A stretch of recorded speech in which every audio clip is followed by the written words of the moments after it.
Baik, Assalamualaikum warahmatullahi wabarakatuh. Okay, everyone, let's continue the material of Introduction to Linguistics to the next chapter called Lexicology. Here, I have already attached what lexicology is really about. Here, I will be giving you a very brief and easy to understand definition. So lexicology is actually the study of words, and it covers two things: word formation and also word classes. So here we're going to talk about how to form the word and what is the classification of the word itself. But before continuing to further material, first and foremost, let's talk about what is meant by words. Jadi, sebelum kita lanjut, kita cari tahu dulu ya, apa pengertian dari kata. So, in the past, some linguists propose these two criteria of a word. Jadi katanya, kata Loretta Todd, pengertian kata itu harus memenuhi dua kriteria ini. Yang pertama adalah it normally occurs in isolation. Isolation di sini maksudnya kata itu harus bisa berdiri sendiri dan contains one unit of meaning. Jadi dia itu harus memiliki satu unit arti. So if we refer to this definition, ini seperti ini maksudnya. Misalnya ada kata, table. So table in English, if you try to find the meaning in the Oxford dictionary, table is something, a furniture where you can place something on it. Ya, atau dalam bahasa Indonesia sudah ada meaningnya satu, yaitu meja misalnya ya. So dia bisa berdiri sendiri, kemudian memiliki satu unit arti. Atau contoh yang lain, for example, we have window, yang artinya adalah jendela. Nah, jadi dua pengertian ini masuk ya, fit in the criteria. However, as the language develops, jadi bahasa itu berkembang ya. Sometimes these two criteria seem not to fit in certain condition. For example, kalau memang harus bisa berdiri sendiri dan memiliki satu unit arti, bagaimana dengan kata-kata yang seperti ini? Seperti the, kemudian artikel ya, atau an, kemudian kata depan seperti of, in, at, and into, dan lain sebagainya. Dia ini tidak bisa berdiri sendiri, terkadang harus ditentukan dengan kata sebelum atau sesudahnya. Contoh untuk dan en, ini banyak sekali artinya, bisa seorang, bisa seekor, sebuah, ya tergantung dengan kata setelahnya. Atau seperti into ya, yang bisa tahu artinya kalau misalnya di depan itu ada kata run into ya, so you meet someone accidentally. Nah, kalau begini, bagaimana sebenarnya pengertian dari kata itu? Maka dari itu ya, dengan adanya fenomena yang tidak sesuai seperti ini, maka linguist itu membagi pengertian kata itu menjadi beberapa kriteria. Kriteria yang pertama itu adalah orthographical words. Jadi ada kata, pengertian kata itu yang masuk ke dalam orthographical word. Apa maksud dari orthographical words? Ini ya, untuk orthographical words, ini hanya berlaku dalam bentuk tertulis, dan untuk tahu apa itu orthographical words, di sini ada definisi. Orthographical word itu the one which has space on either side of it. Sebenarnya bukan hanya space saja ya, tapi bisa juga punctuation atau tanda baca. Jadi kalau misalkan ada kata, kemudian di kanan kirinya itu ada spasi kosong ya, kemudian bisa juga disela dengan koma, misalnya koma, kata, koma, maka dia itu disebut satu orthographical words. So for example, there's one sentence, the sampai ke it. Ini kalian bisa lihat di sini ada spasi, spasi, spasi ya. Jadi dia disebut satu orthographical words. Untuk kalimat ini ada 1, 2, 3, 4, 5, 6, 7, 8, 9, dan 10. Jadi untuk orthographical word, you simply count how many words ya yang ada di sana. Kemudian selain orthographical words, ini ada yang namanya phonological words. These phonological words were not really mentioned in literature taught books. Jadi untuk phonological words, kalau kalian cek buku literature taught, itu tidak ada. However, I just want you to know that orthographical words which we described before deal with words in written form. However, in phonological word, it is in spoken form. Yeah. So we also have these phonological words. Phonological words cannot be identified the way orthographical words do. Jadi ini beda sekali ya dengan orthographical words yang bisa dihitung kalau di kanan kirinya ada spasi. Karena untuk phonological words, it deals with someone's hearing. It can happen, when speakers fast or speedy English, so it make it sound similar to other expression. Something like this. It's no good at all. Sounds really similar to this one. It's no good at all. Yeah, at all. Yeah. So it sounds different. It's actually different, but it sounds similar to other expression. Or ada a notion, also a notion. Sama. Nah, it is counted as phonological words. Kita lanjut. Berikutnya adalah morphological words. Untuk morphological words, it deals with the form of a word. It can be counted as the numbers, as many as the numbers of the forms. Jadi, untuk morphological words, kalau orthographical words, hitung semuanya, kalau di kanan kirinya ada spasi. Untuk morphological words, ini fokusnya ke forms, alias bentuk katanya ya.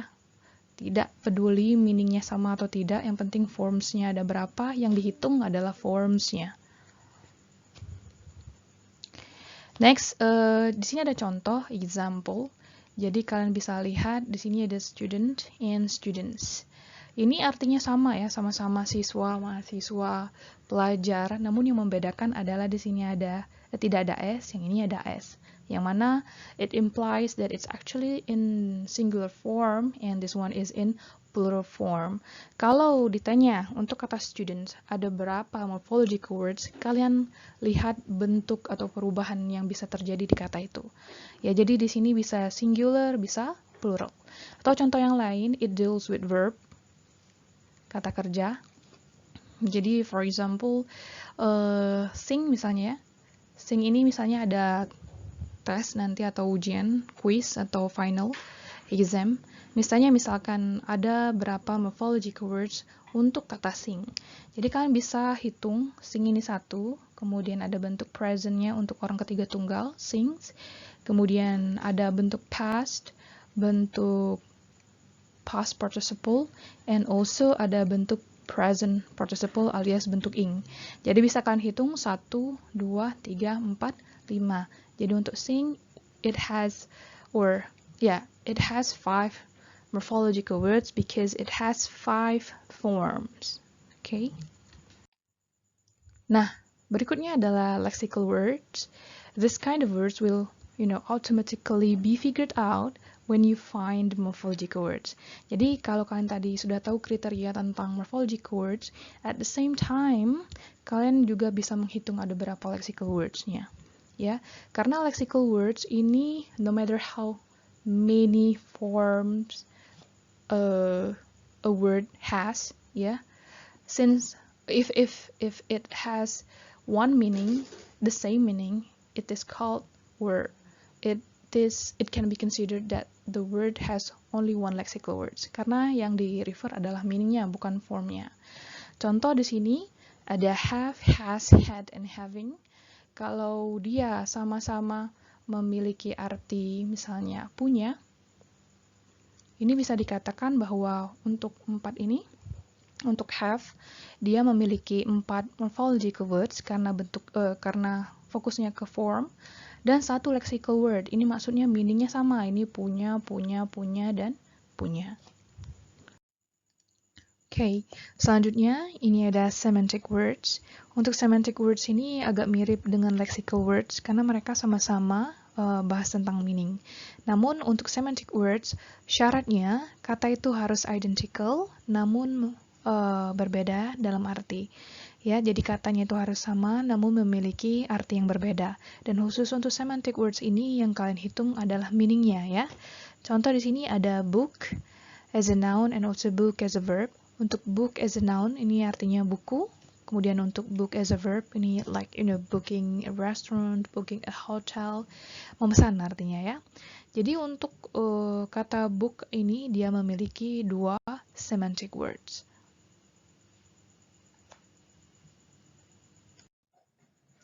Di sini Miss ada examples, ada contoh, but it is in the form of a sentence. She always washes her favorite clothes every day. Dan misalkan Miss minta kalian untuk cari tahu ada berapa orthographical word, kemudian morphological word, dan lexical word, terakhir semantic word yang ada di sentence ini. Mudah ya? Karena untuk orthographical words, silakan kalian hitung.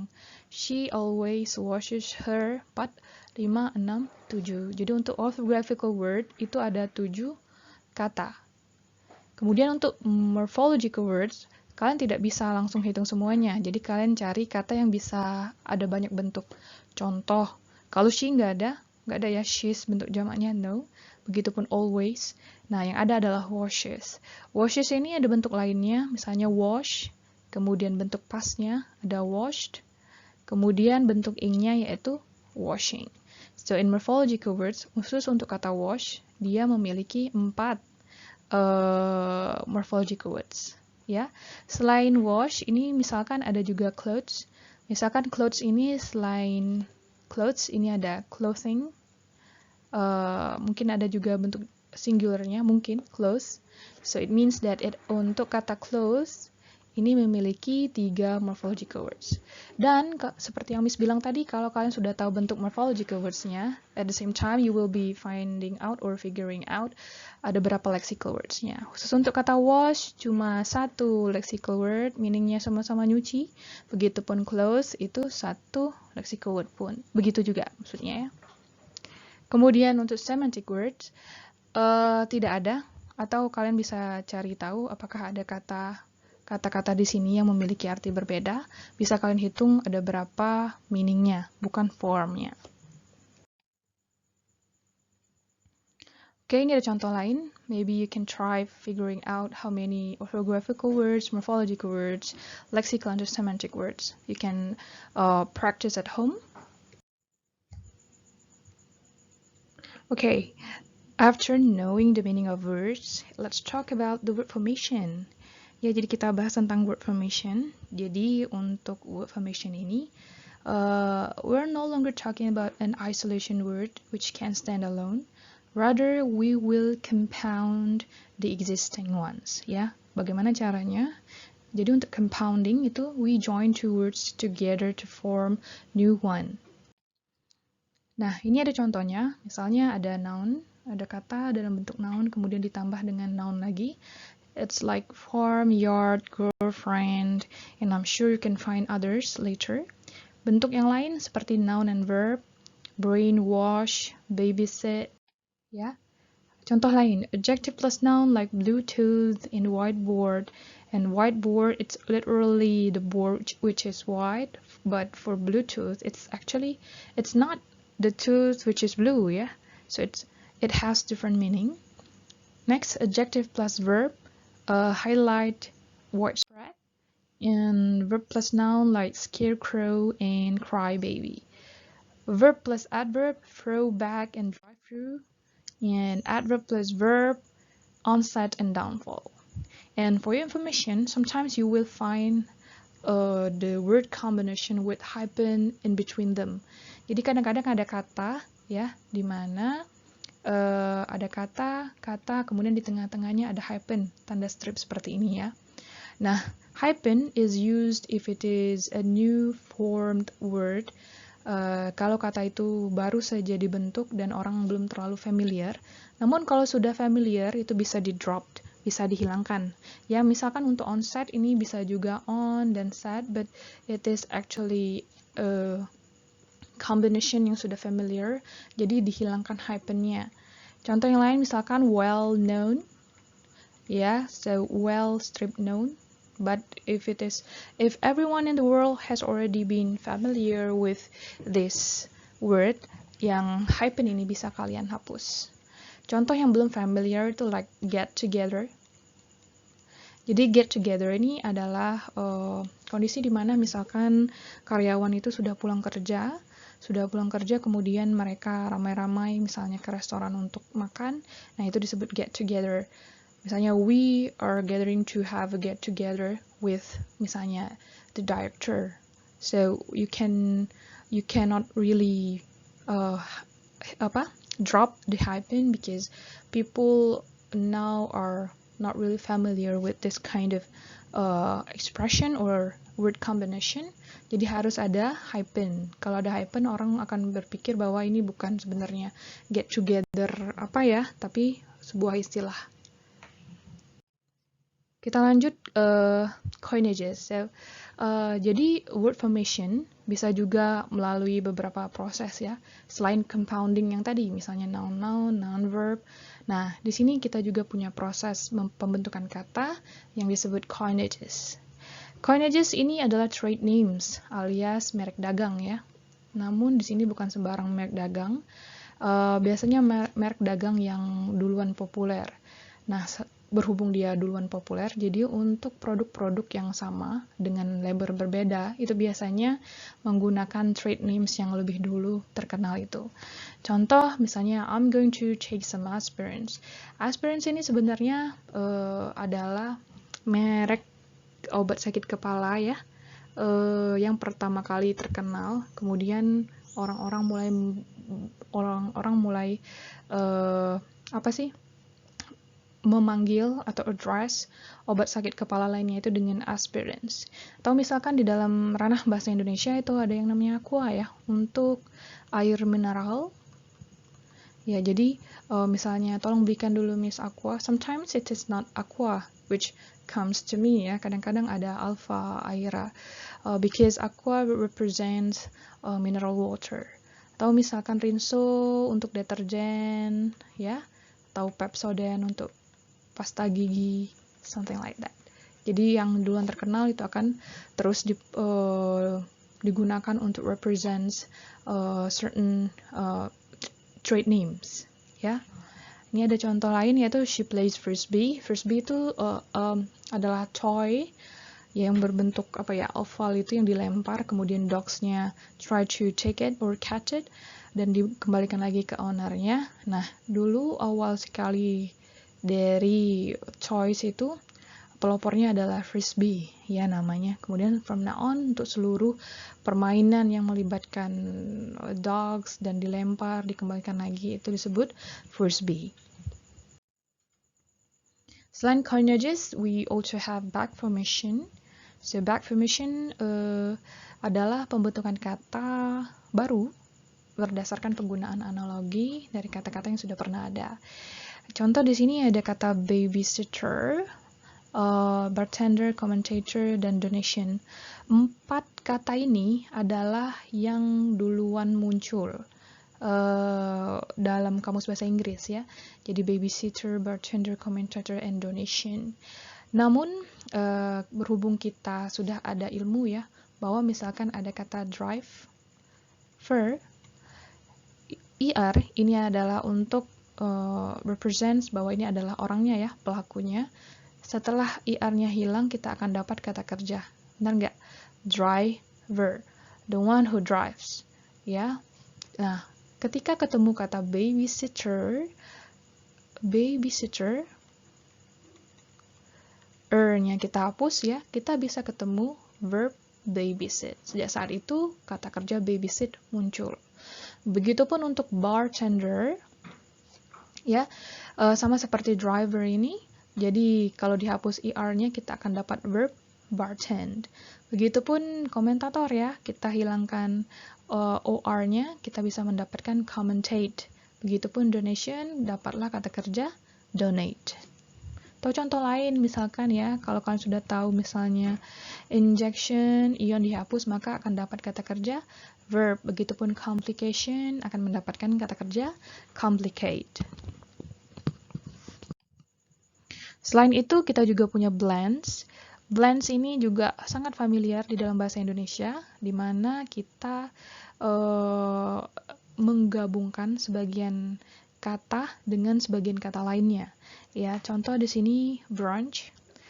Ya, mungkin kalian sudah, bukan mungkin, I'm pretty sure that you have been familiar with this expression. So brunch is actually breakfast and lunch.